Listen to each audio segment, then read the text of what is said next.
Hi guys, I'm going to react to your questions that were left on our community page. So grab yourself a brew or a wet. I've got the fire on and let's get into it.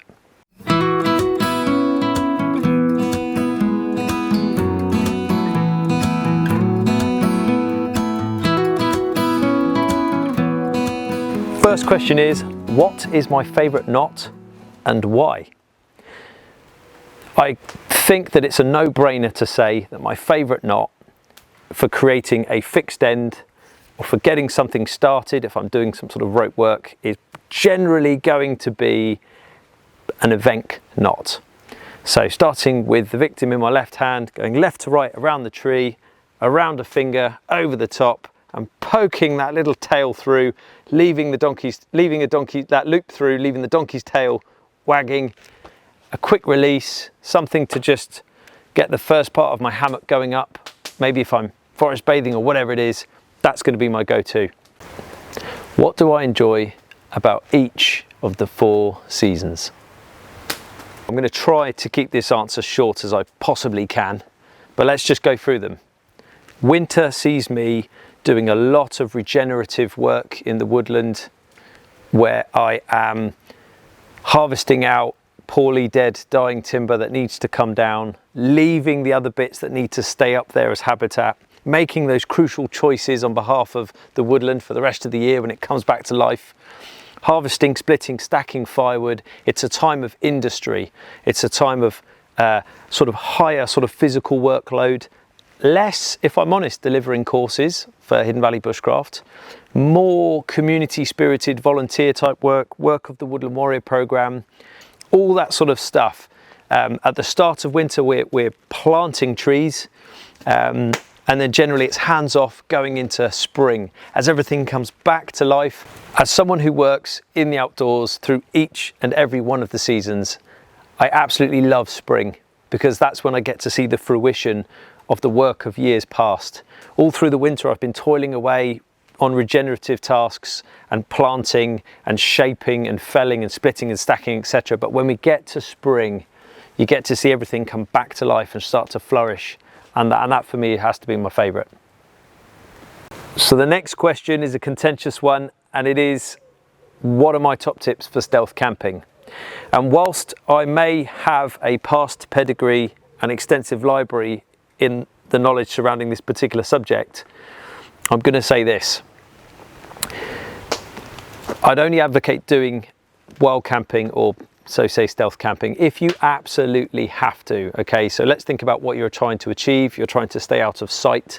You want to maintain a low profile. You're certainly not going to be having a roaring fire. It's going to be something much more akin to what we would know in the Royal Marines as hard routine.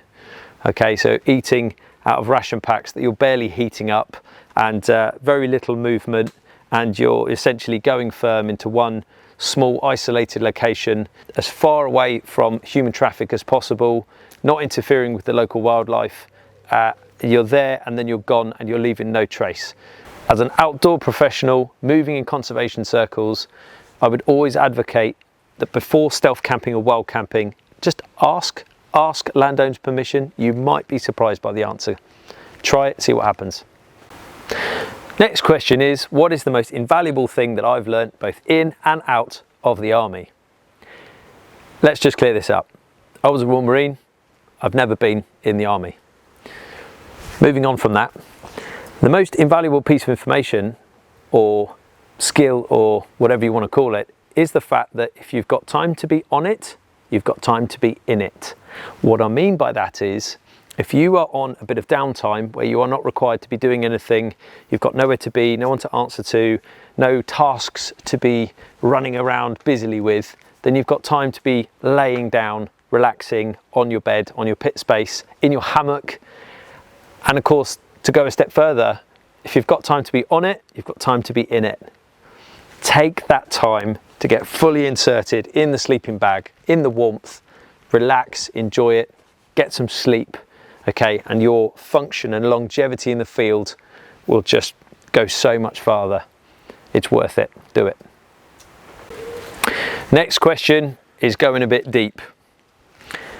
If I could If I could go back in time and go back to just before I joined, knowing what my life would be like now, would I have gone through that process and would I do it all again? I've had to think hard about this one, and I'm going to say yes. I'm going to say yes because I wouldn't have the depth of character and I wouldn't be the person that I am today, who has been moulded and shaped by those experiences, had I not been through them, as hard as some of them were and still are for me. The answer is yes.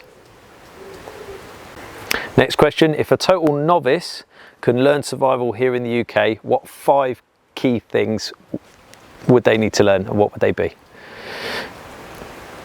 I'm going to say let's stick to core principles here. Food, fire, shelter, water, navigation. Okay, those elements. So the ability to source, forage, find food, okay, and be able to cook that comes as one. The ability to increase the surface mass area of a stick, make a feather stick. Anywhere in the globe that travels with you, that knowledge. Okay, so to be able to efficiently make a fire. Food, fire, shelter, to be able to erect a tarpaulin makeshift shelter out of anything from a bed sheet to whatever by knowing a handful of basic knots.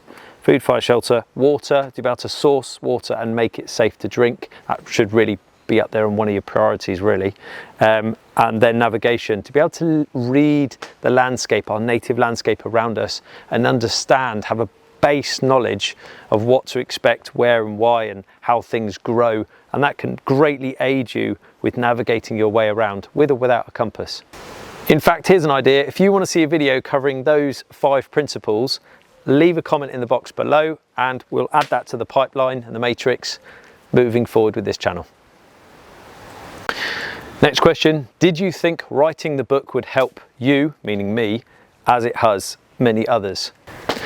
Okay, shameless plug, to grab your copy, link in the bio below. Answer is yes, it has helped me. It was a cathartic process. I felt like I had an opportunity to get it onto paper in some sort of timeline. The sort of short, sharp, uncomfortable 7 years that I experienced at the first part of that career, and all of the visceral trauma and things that went on that have shaped everything that came after. But then also be able to share those time-tested quality outdoor hints and tips, rewilding reminders, you know, everything from wild swimming to how to set up a hammock and nature bathe. To be able to share that with people as a force multiplier beyond the digital world, okay, so in a physical context, has been amazing, and I'm hugely proud of it. And I'm proud to say the book is doing really well. Knowing that my book is out there and it's helping people is a real source of pride to me, because my day-to-day is built around helping others to connect with themselves and their wider community, society as a whole, and it all starts here in the great outdoors. Next question, where in the world do you most want to bushcraft adventure? Long list. Australia is already getting programmed into the pipeline. I will be revisiting the bush out there, hoping to do some cool stuff. That won't be till next year.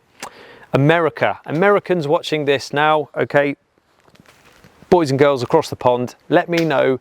I'm thinking North America, I'm thinking Washington, I'm thinking further north than that as well. I would like to go Alaska, I would like to go... You tell me where I need to be going. North America. I've got a good buddy, Mr. Hayes Nordell, Primal Survivor, out in sort of Spokane, Washington. I'm desperate to go out there and see some of that. Today's camera operator and director, Gareth, has just got back from Pennsylvania. We've got friends in Colorado. I've got some family up in as far as Canada, in fact. I would love to go to Alaska. Oh geez, I've got mates in Michigan. There are so many places I need to get out to. Give me some suggestions in the box below and why, okay? And we'll go through those, we'll revisit those and see what we can make work. And you never know, we might just make that happen. A bit closer to home, the answer has to be the wilds of Scotland. If you think about that band across the planet, right here, practically on my doorstep, or a small plane ride away. Okay, you can get out there right up into those nether regions of Scotland where it is truly wild. So to pretty much answer your question, everywhere. Adventure starts the moment you step outside your front door. Okay, this question's going slightly political. If I was an MP, what bushcraft related material would I advocate or implement into schools and the educational system? I think we need to focus on what we already have, which is positive. Forest School and the Forest School movement, while it's not exclusively, exhaustively everywhere, it's definitely in the educational system. I know this because I'm employed by some schools and have been over the years to deliver as such. The sorts of things I teach are rocks and geology, wheels and design, life cycle of a mammal, basic sort of fire making and bits and pieces, all coupled around the feel good stuff where we do some marshmallows, maybe make some popcorn, etc. What I would like to see in an idealistic world, if there was enough money to go around and make this work, is a basic life skills package as part of the curriculum, somewhere between EYFS preschool and getting to sort of age 10, 12 and going into the secondary school system, somewhere inside of there, along with the usual stuff like learning how to swim and other key life skills, being able to competently understand why you might need to and how to make a fire, how to source water, some very basic stuff on navigation and your sort of surroundings, east, northeast, southwest, how to read a compass, that sort of stuff. Putting up a shelter, maybe like a little test where you all have to work as a team to successfully put up a little shelter. But yeah, going back to those core principles, food, fire, shelter, water, navigation. I think if we built something that was nationwide, rolled out so that every child had access to it, that would go a long way. I would like to see something that was accessible to every single child in the UK. And when we think about the tangible takeaways from what that would do for children if every single child had access to something like this, it's not just about competence in hard skills, okay, it's the soft skills as well.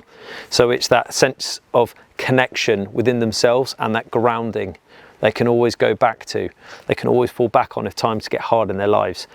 In the workplace, we've seen that the results in what would be in the school classroom, children's concentration becomes improved, their sense of community and their sense of cohesion and communication, it's all those important C's, those buzzwords, becomes all encompassing. That then leads on to the workplace where you end up with real community, not just colleagues. And with the current state of affairs in the world, as we move to becoming warmer and wetter through many different motions, including climate change, I think it's imperative that the young people and the next generation to come through have a better grip and handle on the green space that we have left here in the UK. So from a conservation point of view, they would all be growing up with a much more informed mind. The last two I'm going to clump together. What's your favourite film? What's your favourite book? Favourite film? Last of the Mohicans. I watch it about once a year, and as I've got older, it gets a bit smoky in the room towards the end. It's a hard watch, but I push through and I love that movie. Favourite book? It's got to be Rewild Your Mind by Nick Goldsmith. Check out the links below. Plug number 2. But my favourite book for many years has been Legionnaire by Simon Murray. Simon was an incredible individual, and for the time period that he lived in and his reasons for joining the French Foreign Legion and who he went on to become with his level of depth of character and his bartering soft skills that he learned through some hard yards in the French Foreign Legion as a middle-class Englishman. I'm enamoured by that story. I won't give away the ending, but he did go on to set up some stuff which still stands today and is pretty epic in the world of business. Right, I'm out of coffee. That concludes the Q&A. I hope you've enjoyed watching this. Remember to drop us all those comments in the box below, hit like and subscribe.